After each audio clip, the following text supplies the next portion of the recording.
when I saw this metaphor in that book, I was like, this is exactly the way that meditation works too.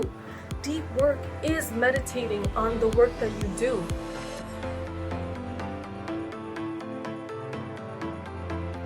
Hello, welcome back to the Goddesses channel, and also welcome to my childhood home. Ta-da! I love the energy here because I've cultivated so much self-love here over the years just growing up, and I really love this space, and it's amazing filming here today. So today's topic is connecting to the divine feminine and heightening our concentration abilities to become formless potential energy. There is so much power in this skill because if you listen to what the gurus and like all the people that meditate, what they really say is that we have to practice concentrating. And this is because it lengthens our span of focus and allows us to work deeper, socialize deeper, and just overall connect way deeper to what is truly God, the formlessness, which I call the divine feminine, as opposed to the divine masculine, which is the individuated sphere of this reality. What are the benefits of practicing concentration? So, one is clearly that you're able to get your work done faster and more efficiently. Of course, why wouldn't we want that? Secondly is being more present with the people in your life, your friends and family, and when you're present with them, you're able to show them your love directly. Rather than telling them, if you're listening right in the moment as they're speaking to you, it shows them that you really care and you're connected, you're there with them. It also reduces stress, of course. This world and this time is full of stress. Why wouldn't we want stress reduction? The fourth thing that it brings us is emotional regulation, which is separating ourselves from the negativity that hurts us and our suffering and being able to simply observe it. I'm sure you might guess where this is going if you're familiar with it, but of course I'll be talking more in detail in the video. And of course, there is being more present and embodying our higher self, or as I call it, our God self, much more in every moment. This is a way of operating from peace and from acceptance of everything that happens in our life. And honestly, this is the number one thing that we should aspire towards, but most people may not know why they should want this. The primary reason we should want it is because every little thing hurts us in this world, and honestly, this pain is made to teach us to separate from it and to not involve ourselves in the deep pains and also the deep pleasures of this divine masculine reality. The divine masculine, again, I acknowledge that I'm very grateful for it, for this reality, for helping me awaken. So in the abstract spectrum, the video I've already created, I'll link it up right here in the suggested. When we come from the unmanifest, the potential energy of God, we involve ourselves in this reality, and in this kinetic energy, we have to learn to evolve from that and return to the unmanifest. This is what enlightenment basically is, although I don't like using that word too much because it's quite taboo and it kind of gives us a type of spiritual materialism, which is like, oh, I'm more spiritual than you don't even know how to meditate, like what the hell. And that basically separates you from other people, which is not what we want to do. We want to believe that we are one with others, even those who are suffering, even those who are hurting us. We are one with them, and we've basically, our higher self has agreed with these other people to give us pain and suffering in order for us to awaken. This is not our fault, but if you want to, you can blame your higher self, which is something that you need to embody more. And actually, the only way to embody it is to love it. So when we love this higher self, we get to realize that the higher self actually wants us to experience evolution, because evolving past the suffering and the pains of this world means accepting all that it does to us, no matter if it's happiness or sadness, and using that to upgrade our consciousness. So upgrading, I just lifted my hair without even noticing. Upgrading our consciousness means accepting that what has happened to us, what has hurt us, is actually increasing our ability to tolerate it. If you have noticed, Actually, there's a meme with like a larger wolf with like a lot of arrows next to a young wolf with only one arrow. I'll attach it here. I don't know if it's a meme, it's an image illustration. And this helps us to see that as we grow older, we actually suffer more. If you're older, you might know this, but even if you're a teenager or if you're a child that's growing up, I'm talking to the viewer who's watching, right? Whatever your age is, you may realize that each year gets harder and harder, and this kind of brings us down. Why does it bring us down? This is to awaken us to the unmanifest reality, which is only love, and there's no pain. It's just potential energy, and we need to learn to live in this sphere more and retract ourselves from the fear of this individuated reality. Individuated as in everything is separate from us. That I've talked about deeper in my abstract spectrum video. Check out my channel for that. So how can we connect to this unmanifest God? God is both unmanifest and manifest. And that's why I say the unmanifest God. That is the divine feminine. The divine feminine is called this because she has the potential to birth anything that she wants to. I'm signifying these using the chakra systems of our body as well. So oneness is divine and separatedness is divine as well. So channeling the potential through our body into the physical sphere allows us to create whatever we create. Everything is created twice, once as an idea and once as the physical thing itself, right? How can we improve our ability to create?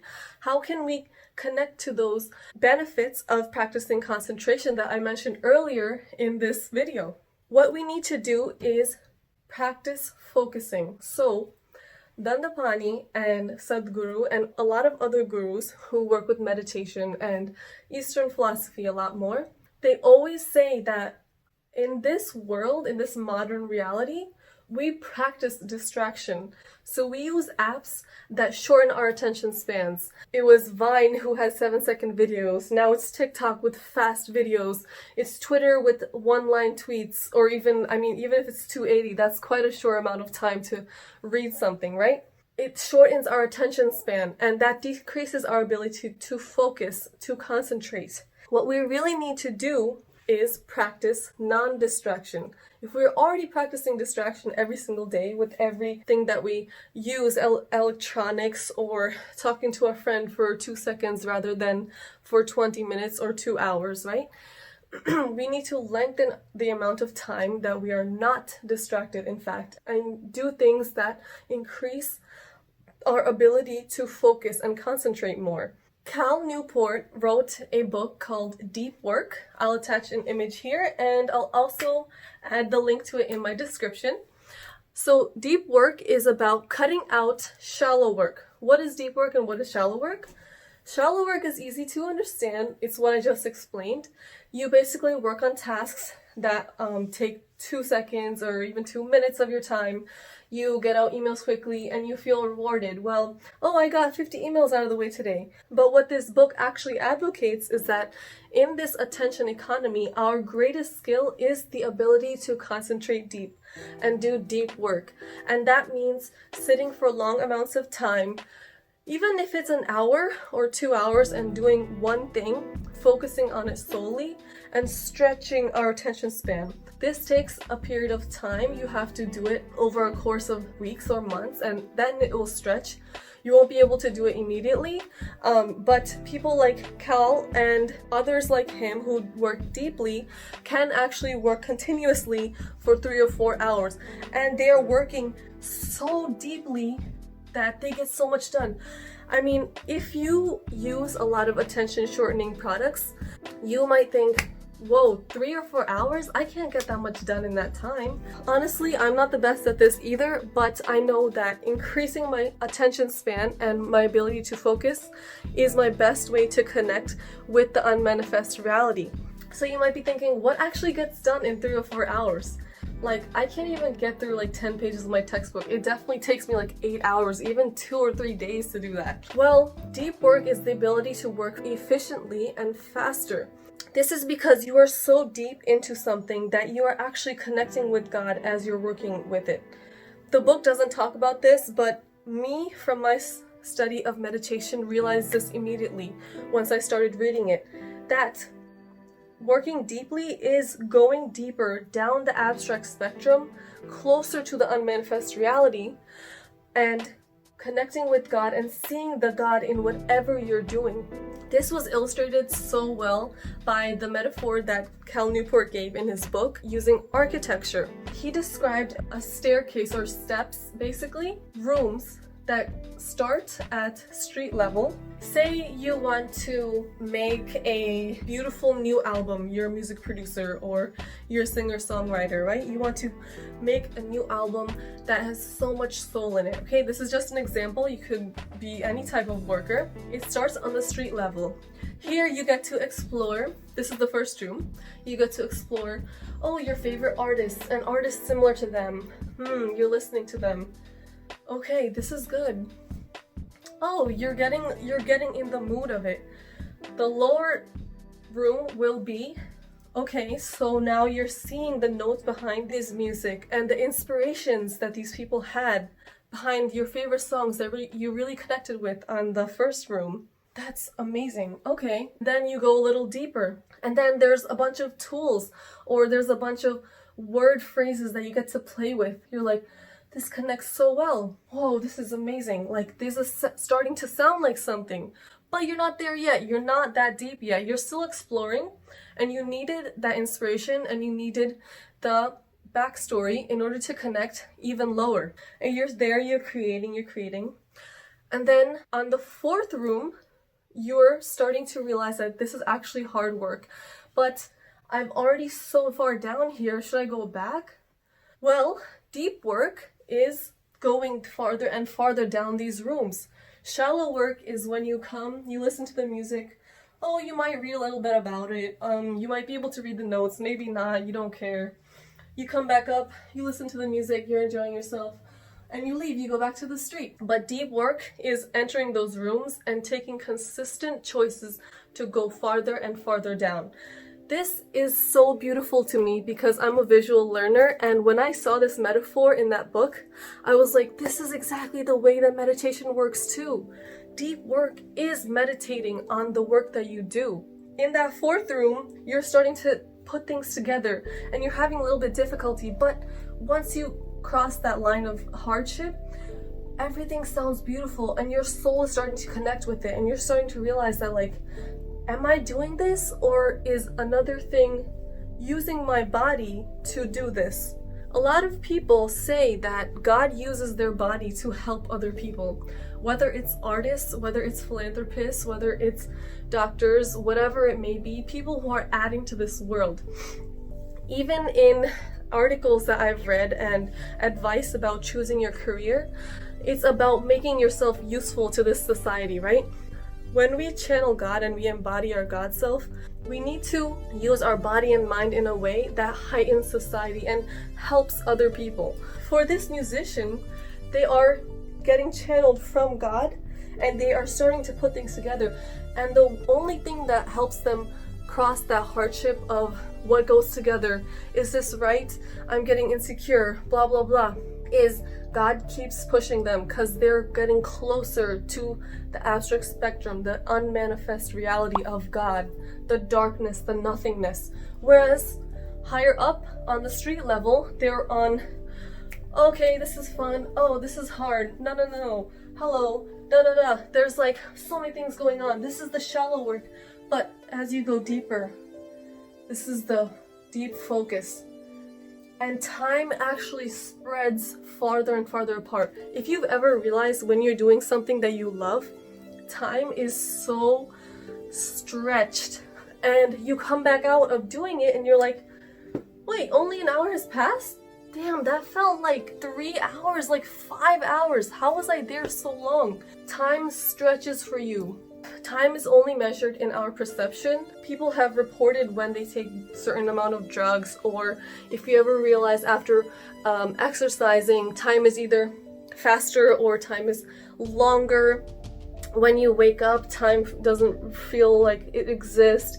But when you're about to take a test, you're like, oh my god, time can't slow down. Like, I can't study enough. You know that feeling when you're waiting for something that you really need and time like never comes to a stop? But this time is actually at your advantage. That is actually what makes you work faster and more efficiently when you're working deeper. You have to concentrate on going farther down those rooms and working deeply. At the last room, you have finally created something and you're not nitpicking it, but you're fixing it, you're attuning it, you're connecting your soul with it.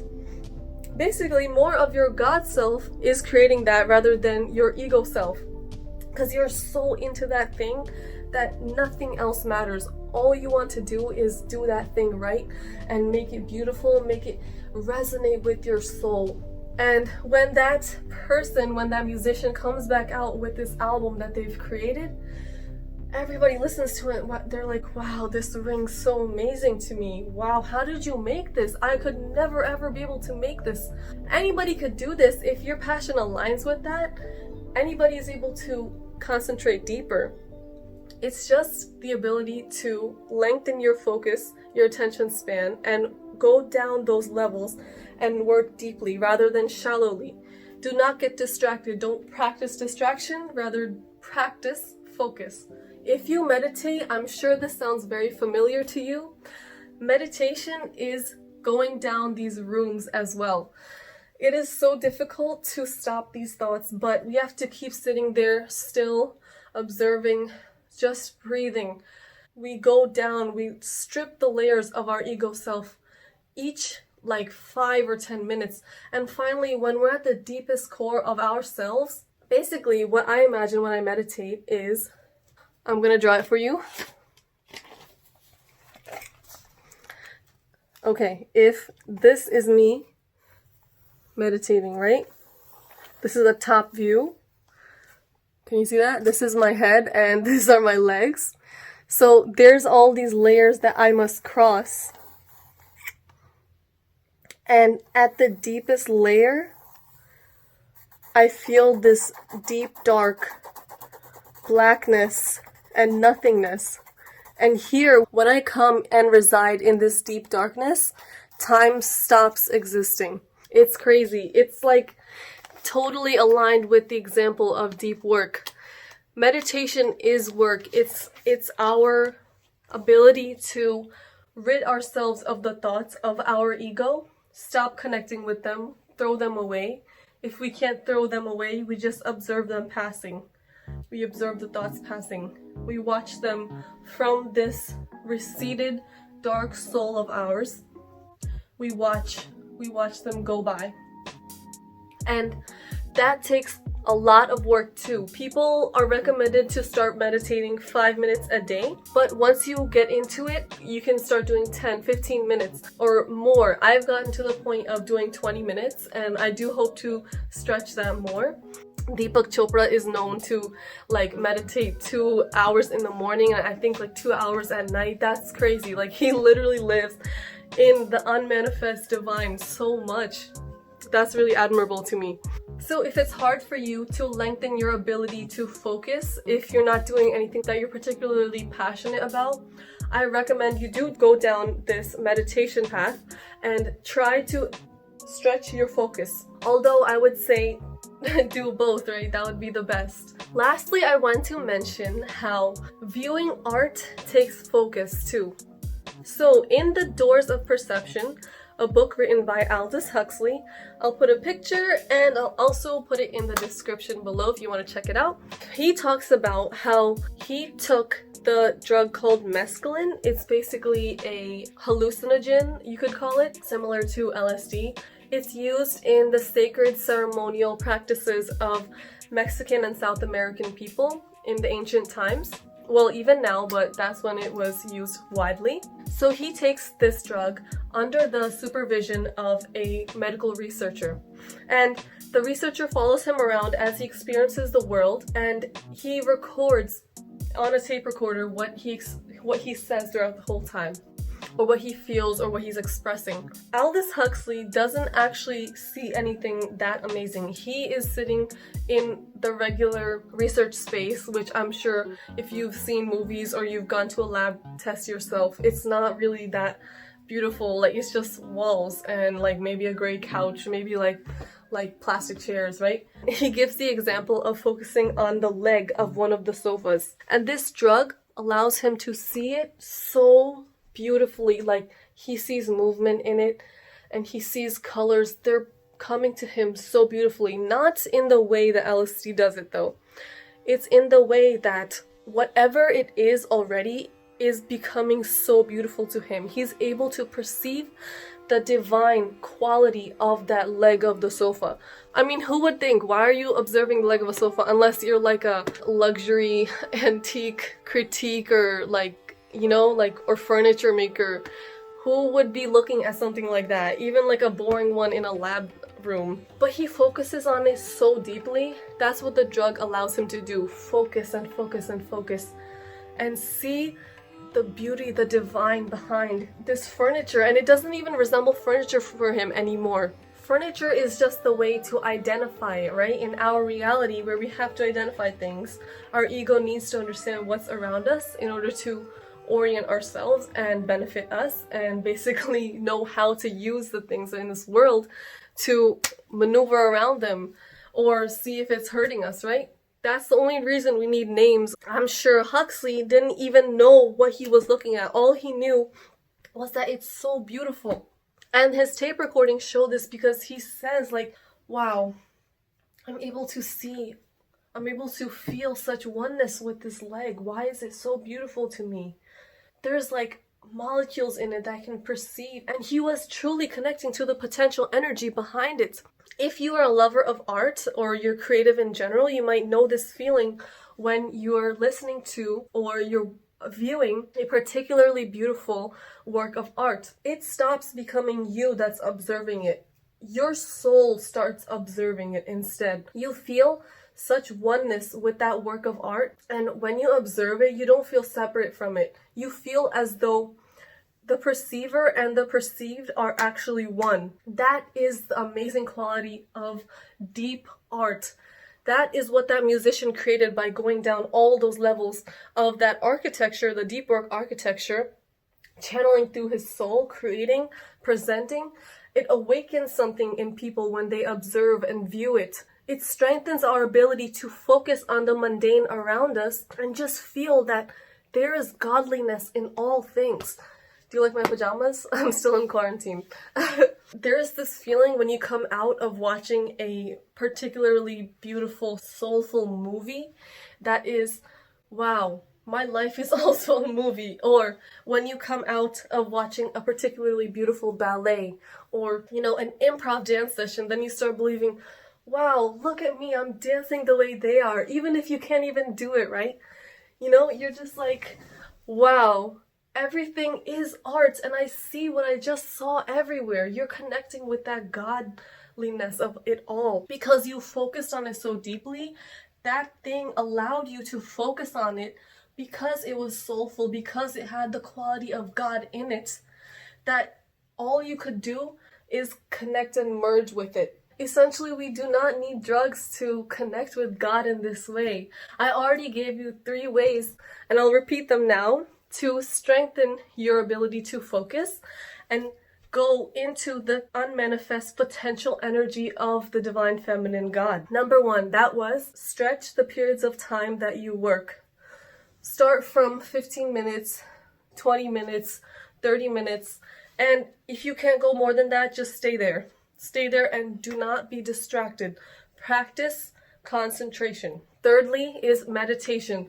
There's a lot of ways to practice meditation, but I would recommend starting with an app because it allows you to use guided meditation, and the sound in your ears and the softening vibrational music soothes you, decreases your stress, and you're able to practice from the speaker who is training you to go down those layers deeper and deeper. And once you feel like you've gotten the hang of it, you can remove that. You can use just music, or you can go silent. The best meditation is in silence because, as I said, the unmanifest divine feminine is the silence and nothingness. But if you can't do it in silence, you could do music. Eventually try to aspire to do it in silence though.